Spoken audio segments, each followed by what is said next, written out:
Very warm welcome to news line. मैं doctor Maria Zulfiqar Khan. Views, मुल्क में सियासी इस्तेकाम तो दूर दूर तक कहीं नज़र नहीं आ रहा। फॉरेन फंडिंग केस का फैसला जब से आया है तब से ये लग रहा है कि मज़ीद जो इस्तेकाम है वो कहीं दूर जाता हुआ नज़र आ रहा है। कल राना सनाउल्लाह साहब ने एक निजी टेलीविज़न टॉक शो में क्या कहा, ज़रा वो सुन लेते हैं, क्योंकि उसके रद्द अमल में फिर फवाद चौधरी साहब का आज बयान आया है। पहले सुनते हैं राना साहब ने क्या कहा और फिर सुनते हैं फवाद चौधरी क्या कह रहे हैं।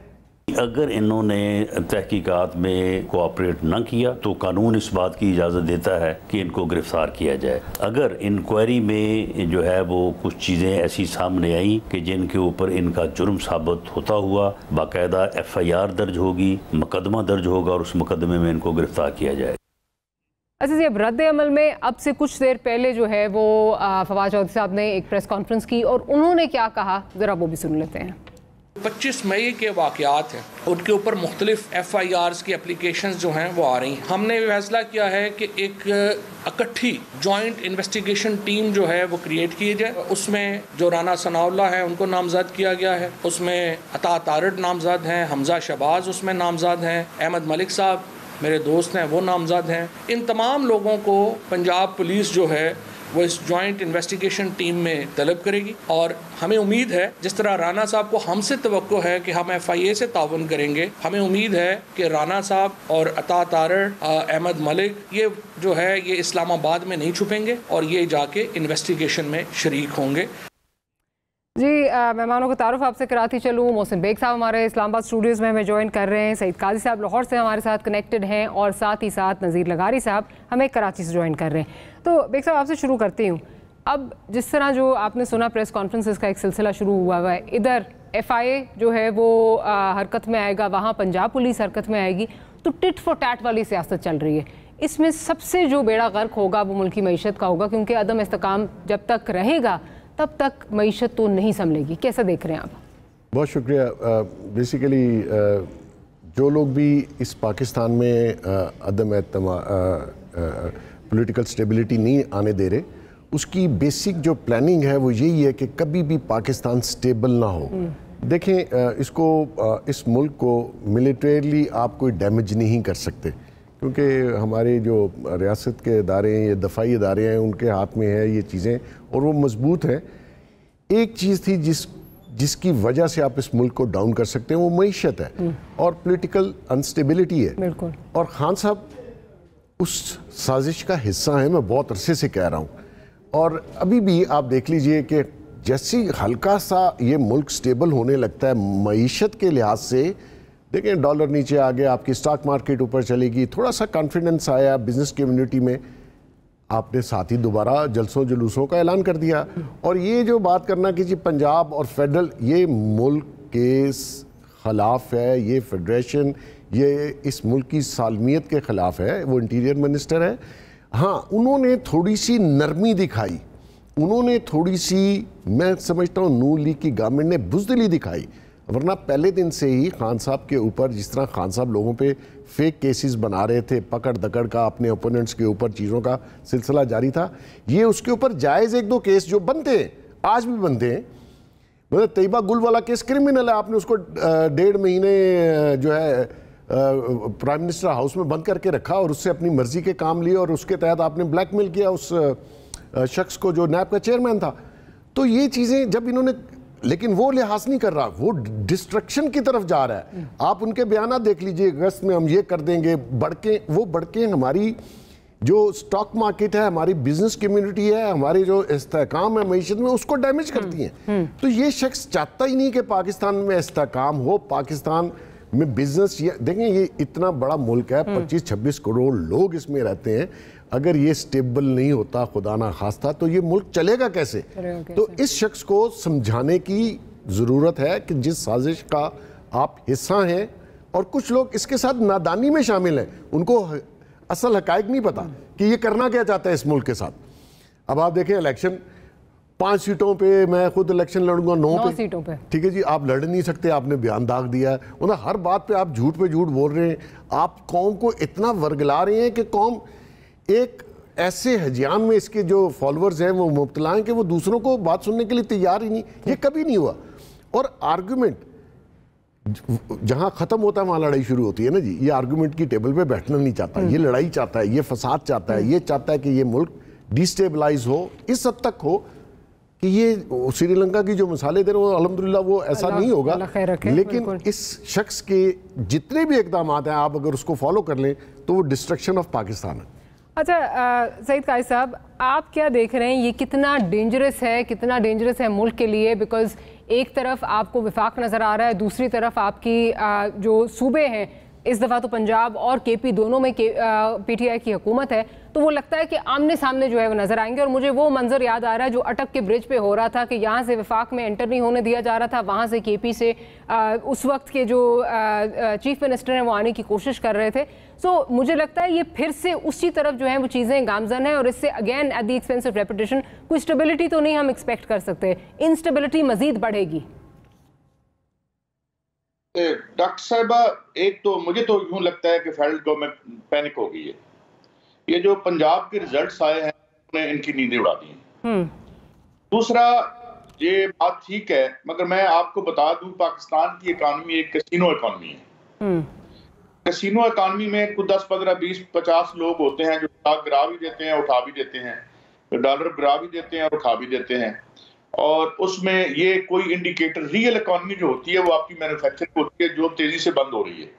कल मैं एक इंडस्ट्रियलिस्ट के पास बैठा था, वो कह रहा था कि टोटल शटडाउन हो रहा है यहाँ पे, रियल इकॉनमी का सट्टा भरा चलेगा, हाउसिंग सोसाइटी, प्लाटों की कीमतें, ये है पाकिस्तान की मैशत की। एक तो मैं इसके हवाले से अपनी राय दे दूं। दूसरी बात रही इमरान खान की। अब इमरान खान का मसला ये है कि उसने यहाँ की जो 70-75 साल की दुकानदारी थी वो समझते हम खतरे में आ गए, हालांकि वो खतरे में नहीं है, क्योंकि इमरान कोई स्ट्रक्चरल चेंजेस का मुझे नहीं लगता आइडियोलॉजिकली। पाकिस्तान को स्ट्रक्चरल चेंजेस चाहिए। मिसाल के तौर पर एक भी मुल्क ऐसा नहीं है जिसने IMF के प्रोग्राम किए हों और बर्बाद ना हुआ हो। थोड़ा बहुत उसने किया। उसने मिसाल के तौर पे बहुत से मुआहदे कैंसिल कर दिए। ये तो खैर इन्होंने तो पाकिस्तान को एक माले गनीमत समझ रखा था ना, कि मिसाल के तौर पर ये जो भी इन्होंने डीलिंग बाहर की हाथ काट के दे दिए। हाथ काट के कैसे दे दिए? मतलब रिकॉर्ड का मामला था, उसमें इन्होंने मुआहदा कर लिया कि अगर आपका हमारा कोई डिस्प्यूट होगा तो इसको वो अदालत देखेगी जो IMF की नौकर है या उसकी मुलाजमत करती है, उससे तनख्वाह लेती है। ये तकरीबन 50-55 ऐसे मुआहदे थे हमें बर्बाद करने वाले, जिसमें से 30, 33, 32 इमरान ने कैंसिल कर दिए थे। यही वजह है कि वो प्रॉब्लमैटिक बन गया। अब सवाल ये है कि इमरान की वजह से ये पैनिक हो गए हैं। इनके इख्तिदार को कोई चैलेंज नहीं कर रहा था, ये एस्टेब्लिशमेंट के पांव में बैठकर अपनी दुकानदारी कर रहे थे। ये पता नहीं किधर से आ गया। तो हालांकि मैं फिर कह रहा हूं कि कोई स्ट्रक्चरल चेंज खान नाले वाला नहीं है, और यही वजह कि मैं कहता हूं कि खान साहब अगर पावर में भी आए तो उस वक्त तक डिलीवर नहीं कर सकते, क्योंकि यहाँ बुनियादी ढांचे, यानी इसमें किसी फर्द के बददियानत होने की बात नहीं है, निजाम बददियानत है। निजाम हैवीली रिग्ड है। इन 17 अरब डॉलर खा जाती है शराफिया according to UNDP, 17 billion dollar. अब इसको उस पैसे से कंपेयर करें जो साल में हम जो है भीख मांगते हैं या जो है जलील होते हैं जाके दूसरे मुल्कों के जो बादशाहों के आगे नाक रगड़ते हैं। 17 बिलियन डॉलर कोई बंद नहीं करने को तैयार यहाँ की जो शराफिया खाती है। और ये मैं एक बात कर रहा हूँ, इसी तरीके वर्ल्ड बैंक की आप अगर उस पर जाएं, उसकी साइट पे जाएं, तो आप देखेंगे कि वो कहता है कि 45 बिलियन डॉलर का टीका 10 साल में हमें किसने लगाया? IPP ने। इसमें सारे हिस्सेदार हैं, सबका हिस्सा घर में पहुंचता है इनके। तो मेरा ख्याल है ये 45 बिलियन बड़ी अंडरस्टेटमेंट है। मेरे ख्याल में ये 100 से 150 बिलियन बन जाता है अगर 94 से निकालें हम इनके सारी वारदात, और ये जो हम आज भिखारी बन चुके हैं। मैं नहीं समझता कि खान साहब के पास कोई सोल्यूशन है, जो उनकी आइडियोलॉजिकल पोजीशन है, लेकिन उस इनको थ्रेटन कर दिया। अब मैं आपको खबर देने लगा हूं आपके प्रोग्राम पे। इंटरनेशनल एस्टेब्लिशमेंट इस वक्त खान के साथ राब्ते में है। ये बिला वजह सफीर जाके नहीं मिलता, वहां पे 2 बातों पे खान अड़ा हुआ है। मैं बड़ी जिम्मेदारी से आपको बता रहा हूं। एक तो वो ये कह रहा है कि मैं यहां कोई इनडायरेक्ट टैक्सेशन नहीं करूंगा। दूसरा, अगर मेरे साथ आप मामला करते हैं तो मेरी कोई मुदाखलत नहीं होगी। मैं फिर दोबारा इसको दोहरा रहा हूं कि कोई मुदाखलत नहीं होगी। यहाँ पे बात फंसी हुई है, क्योंकि वो भी जो है इंटरनेशनल जो प्लेयर्स हैं वो डिस्करेक्ट। अब आप बताएं ना, 33 करोड़ रुपया निकला जिसपे सवालिया निशान है। 33 करोड़ रुपया टोटल इसकी जो फॉरेन फंडे वाला ड्रामा हो रहा है। 33 करोड़ रुपया अगर इसके मुखालफिन का साफ निकला है, मैं साबित छोड़ दूंगा। 33 करोड़ रुपया उनका clean. With all due respect, क्या इस वक्त जो हमारे मेरे ख्याल है हम कर ही ये रहे हैं कि अगर खान की कोई गलती है तो हम उनको दूसरी साइड की इससे बड़ी गलती जो है वो देख के हम ये कह रहे हैं कि ठीक है अगर उन्होंने इतनी गलती की है तो खान ने तो छोटी गलती की है, मतलब we are saying two wrongs make a right. ये कतई नहीं कह रहा, मैंने शुरू में आपको कह दिया था कि खान अगर पावर में आएगा तो डिलीवर नहीं कर सकता। मुराद ये है कि खान का गिराव क्यों, और भाई जमानत पे आपका पीएम है, क्या क्रेडिबिलिटी है आपके इन पर्चों की जो आप साथियों पर करते रहे, या अब आप इमरान खान पर करेंगे? कमर में दर्द होता है रोज जब अदालत में जाना होता है। एक भाईजान जो है वो चले गए हैं वहां पे इंग्लैंड में, कमर का दर्द नहीं हुआ। लास्ट टाइम उन्होंने भी कमर का दर्द बताया था जब वो उन्होंने। मैं ये बात कह रहा हूं कि ये हाई हैंडेडनेस जो है ये इमरान को इन्होंने बनाया है, इन बेवकूफों ने बनाया इमरान को। ठीक है, इमरान वाज ऑन आउट। अगर वो 1.5 साल उसको हुकूमत मिली रहती, ये जिन इन्होंने बोतल से निकाला है और ये जिन अब को डरा रहा है, और हल कोई नहीं है। ना खान के पास हल है, ना जो ये बाकी उनको, वो तो खैर मैं तो यही कहूंगा कि 35 साल मैंने भुगते हैं ना। पाकिस्तान 2018 में नहीं बना था, पाकिस्तान 1947 में बना था।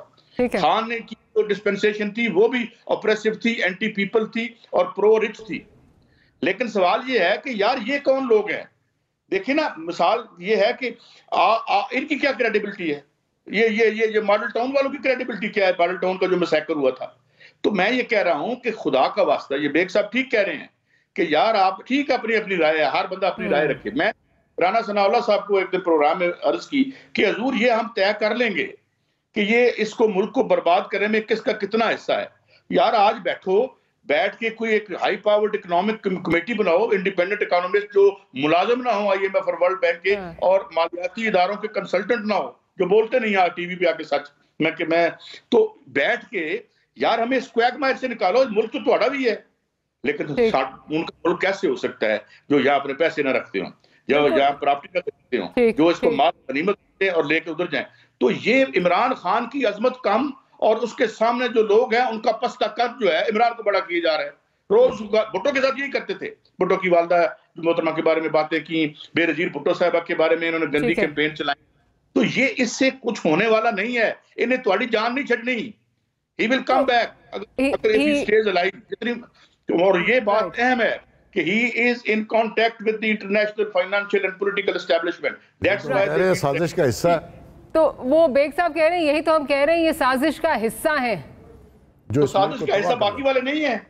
अगर दुनिया से मामला करना, दुनिया के मालियाती इदारों से डील करना साजिश का क्या हिस्सा है? उसने वो 33 मुआहदे कैंसिल कर दिए जिसमें लिखा गया था कि अगर लड़ाई हो, ये रिको डिक का जो खेल है वो तो उसने 33 मुआहदे कैंसिल कर दिए, बाकी करने वाला वो तो साजिश के खिलाफ भी हुआ। और साजिश का साजिश का ऐसा है कि यहाँ की इशराफिया के खिलाफ कोई नजरिया ना लाना भी एक साजिश है, इसे आप कह लें। बाकी आपके सामने। अच्छा, मैं जरा बेग साहब का पॉइंट ऑफ व्यू लेके क्विकली फिर मुझे लगारी साहब के पता भी जाना है। क्विकली बेग साहब देखें, ये रिकोडिक का काजी साहब ने मोहतरम ने बार बार जिक्र किया। जितनी भी मल्टी नेशनल कंपनीज जब पाकिस्तान में इन्वेस्टमेंट करती हैं तो उनका आर्बिट्रेटर इंटरनेशनल कोर्ट होती है। बड़ा सिंपल है। अदरवाइज कोई इंटरनेशनल कंपनी किसी मुल्क में उनके आर्बिट्रेशन में बगैर नहीं जाती। और ये भी हमारी गलती थी कि हमने उस कंपनी को भगाया और 15 साल ज़ाया किए, वरना $2 बिलियन हर महीने हर साल इस मुल्क को मिलते। और वो चीफ जस्टिस साहब ने मुआहदा कैंसिल करके खुद तो चला गया, $15 बिलियन कौम के जिम्मे डाल गए। अच्छा लगारी साहब, आपकी एक फिक्र कहने दीजिएगा। ये स्टेटमेंट इसलिए दुरुस्त नहीं, मैं माफी चाहता हूँ, मुझे माफ कीजिएगा। बोलिविया जैसे कमजोर मुल्क ने अपने 80% मुआहदे मल्टीनेशनल कंपनी से कैंसिल कर दिए थे। एवो मोरालेस ने दोबारा रीराइट किए, वो इसलिए किए कि अभी जो मुआहदा वो भी वही है नहीं थे। वो कहते थे आप हमारी कोर्टों में जो है वो हमारे झगड़े लेके आएंगे। क्या अमेरिका की इन्वेस्टमेंट का झगड़ा आता है अपना इंटरनेशनल कोर्ट में? ये हम जैसे जो अधिकारियों का आता है, जिनके जो हुक्मरान है वो कंप्रोमाइज्ड होते हैं, वो इस तरह के मुआहदे साइन करते हैं। इसके अलावा भी हैं जो और लोगों ने किए हैं। काजी साहब, मैं आपको बताऊं कि अगर वो केस जो आर्बिट्रेशन का था वो 2 पार्टीज में, गवर्नमेंट ऑफ पाकिस्तान में और रिकोडेक में प्रॉब्लम होती तो फिर इस कोर्ट में जाते। ये तो 100 मोटो लेके उस केस को कैंसिल कर दिया गया, उस आर्ग्यूमेंट को। और दुनिया में एक वाहिद लॉ है माइनिंग का, जो ढूंढेगा उसका है, ये नहीं हो सकता ढूंढे कोई और मिले किसी और को। जरा आगे चले, मैं जरा लगारी साहब की तरफ भी चलती हूँ। लगारी साहब, ये सारा इस वक्त जो सिचुएशन नज़र आ रही है वो ज़्यादा तूल पकड़ती हुई नज़र आ रही है जब से ये फॉरेन फंडिंग का फैसला आया है। गो के बहुत सारे लोग, विद ऑल ड्यू रिस्पेक्ट, काजी साहब भी ये कह रहे हैं कि 33 करोड़ रुपए का जो है ये केस है, कोई इतनी बड़ी चीज़ नहीं है। और ये तो खैर बात सही है कि अगर दूसरी पार्टीज़ के फंडिंग में भी जाएंगे तो आई एम श्योर वहाँ पे भी इस तरह के बहुत ज़्यादा लूप होल्स मिलेंगे। वो दूसरी पार्टीज़ इस वक्त इसको यूज़ कर रही हैं इमरान खान साहब को गिराने के लिए। लेकिन क्या इमरान खान साहब के लिए ये खतरे की घंटी नहीं है, खतरा क्रिएट नहीं कर सकता? इसको वैसे ही बनाया जा रहा है या इसमें सदाकत है? क्योंकि ये इलेक्शन कमीशन ऑफ पाकिस्तान ने तो डिसाइड किया है on the basis of evidence from NADRA, on the basis of evidence from the state bank of Pakistan. और ये एविडेंस उस वक्त आया था जिस वक्त इमरान खान साहब की हुकूमत जो है वो विफाक में थी, इमरान खान साहब प्राइम मिनिस्टर थे, स्टेट बैंक ऑफ पाकिस्तान से तब ये सारे जो हैं वो चीज़ें आई थी सामने। बहुत शुक्रिया। असल में पाकिस्तान की सियासत में इनकी आमद, इस तरह के और भी किरदार आते रहे हैं, उनका भी जिक्र हम करेंगे। ये इनको लाया गया पाकिस्तान में रुस्तम ज़मान गामा पहलवान के रिप्लेसमेंट में लाया गया था। वो फौत हो गए थे तो फिर यहाँ पर एक गामा पहलवान की ज़रूरत थी कि वो हर किस्म के जो है वो गुनाह से पाक, एक साफ शफाफ, एक बहुत ही शानदार किस्म का किरदार के हामिल। भाई किरदार की पूरी एक एक दिन की कार्रवाइयों से हम वाकिफ है ना भाई। पिछले इनके बतौर क्रिकेटर, बतौर कैप्टन, बतौर खिलाड़ी, बतौर जो है वो एक फर्द के, बतौर इंसान के, बतौर पॉलिटिशियन के, इनका कौन सा देना जो हमसे छुपा हुआ है? वो रजत शर्मा के प्रोग्राम में कहते हैं अच्छा बस आपने यही 20 लड़कियों के नाम गिनवाए। भाई इससे तो ज्यादा थी लड़कियां जिनके साथ मेरे ताल्लुकात है। वो इस तरह से ओपन कह रहा है भाई मॉरल कोई चीज नहीं है इनके लिए, इथिक्स कोई चीज नहीं है इनके लिए। ये रुस्तम ज़मान है भाई, गामा पहलवान है ये इंटरनेशनल एस्टेब्लिशमेंट के आला कार हैं और डे वन से हैं, जब से इनको तख्लीक किया गया, जब से इनको पैदा किया। मैं नहीं कहता कि वो जो पीछे खड़े हुए हैं वो बड़े पारसा हैं, बड़े शानदार हैं, बड़े आलीशान हैं, बहुत मोहब्बत से प्यार से जो है वो पाकिस्तान के गम में दुबले पतले होकर जो है वो उन्होंने बड़ी खिदमत अंजाम दी। मैं इनकी बात कर रहा हूँ। 33 लाख, 33, मैं कहता हूँ 33 रुपए का करप्शन है, 3300 रुपए का करप्शन है, 33,000 रुपए का करप्शन है, 33 लाख रुपए का करप्शन है, 33 करोड़ रुपए का करप्शन है, 33 अरब रुपए का करप्शन है, 33 खरब रुपए का करप्शन है। ये क्या बात हुई? वो भाई 5 रुपए निकले हैं, देखो क्या निकला इसमें से। भाई करप्ट थे, अकाउंट छुपाए अपने, वो सारे के सारे वो उन लोगों के डोनेट। आप कह रहे हैं हमने 40,000 लोगों की लिस्ट दी। भाई इनके भी तो लिस्ट देते ना कि हमने इंडियन शहरियों के, मुझे कोई फर्क नहीं पड़ता है, मैं हिंदू हूं तो मैं उनका एहतराम करता हूं, सिख हूं तो और उनका एहतराम करता हूं, जैन हूं तो उनका एहतराम करता हूं, बुद्ध हूं तो उनका एहतराम करता हूं, किसी भी मजहब में उनका एहतराम करता हूं। लेकिन अगर हिंदू मजहब के मानने वाले इनको डोनेट और इंडियन शहरी इनको डोनेट करेंगे, सवाल तो होगा ना यार, पूछा तो जाएगा। ये अगर 5 रुपए भी आए हैं आपके अकाउंट में वहां से, तो किस मोहब्बत में क्या चीज थी जो आपके पास आए हैं पैसे? ये किस लिए आए हैं आपके पास पैसे?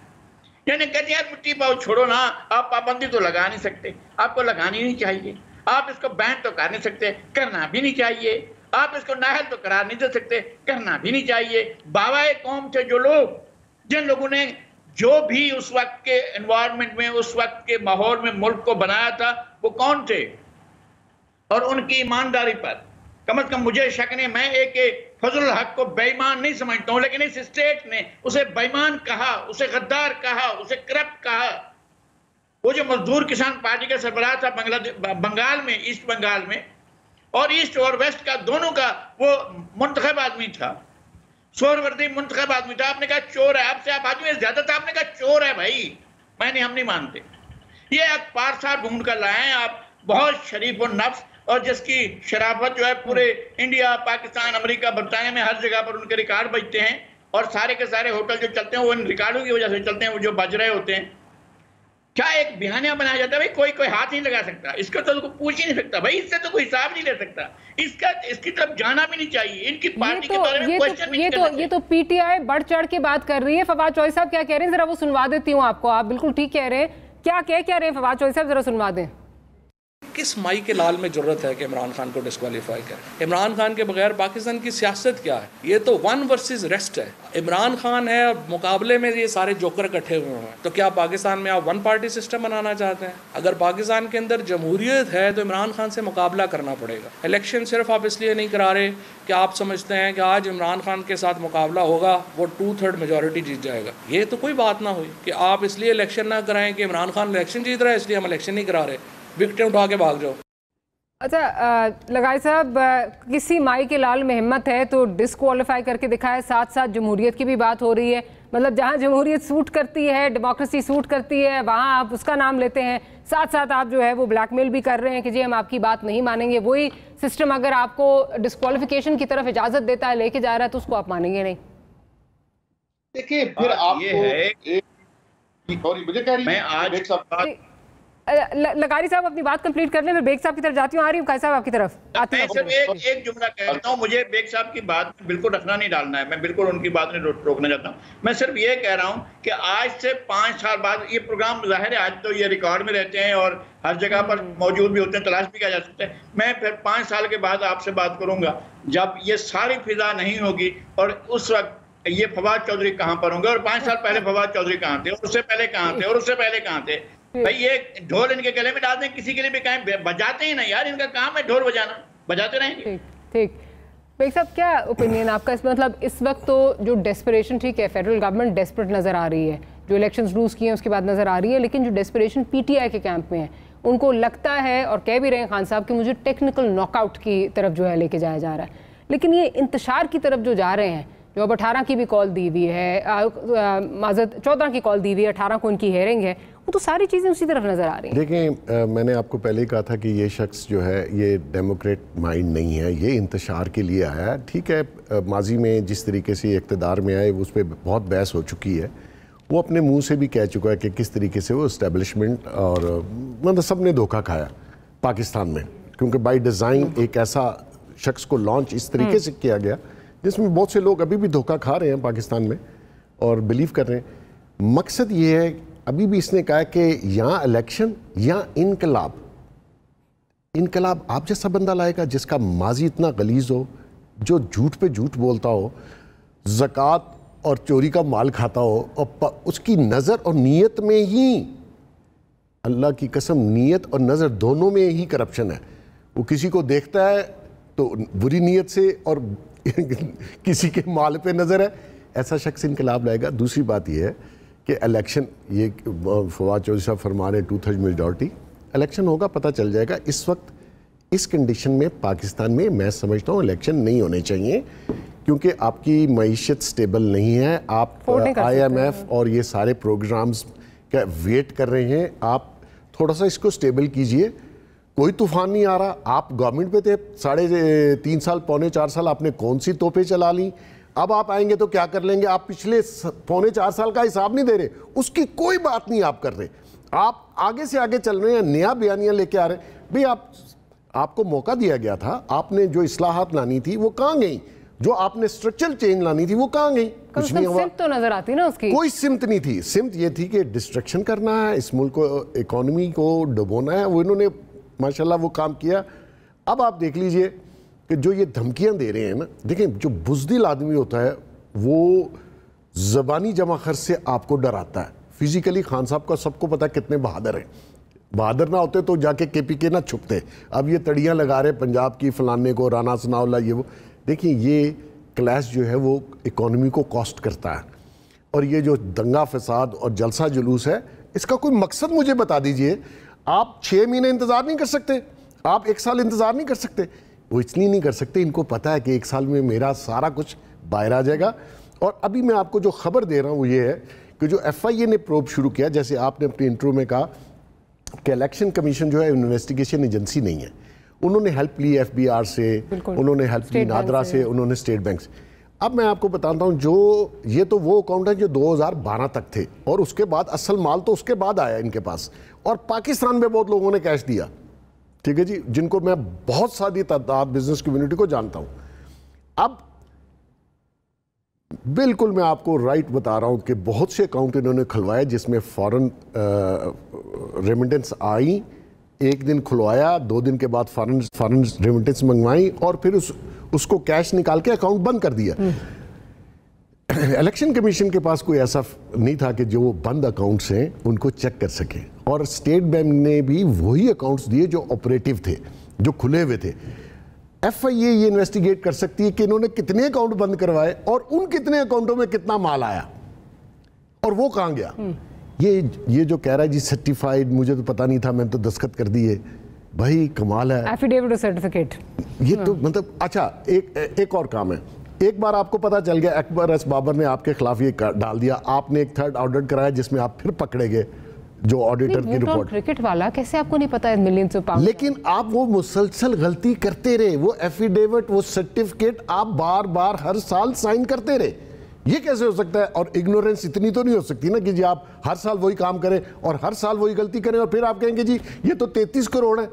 भाई ये 33 नहीं है, ये भी FIA प्रूव करेगी तो आपको लग पता जाएगा कि कितने अरब है।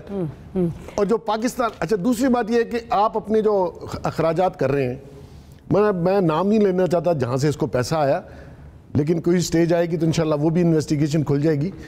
सिर्फ ये बता दे कि ये खर्चा इसने कहाँ किया और ये जो पैसे लेता रहा वो किस मद में इन्होंने खर्च किए हैं। PTI के अकाउंट्स निकाल लीजिए।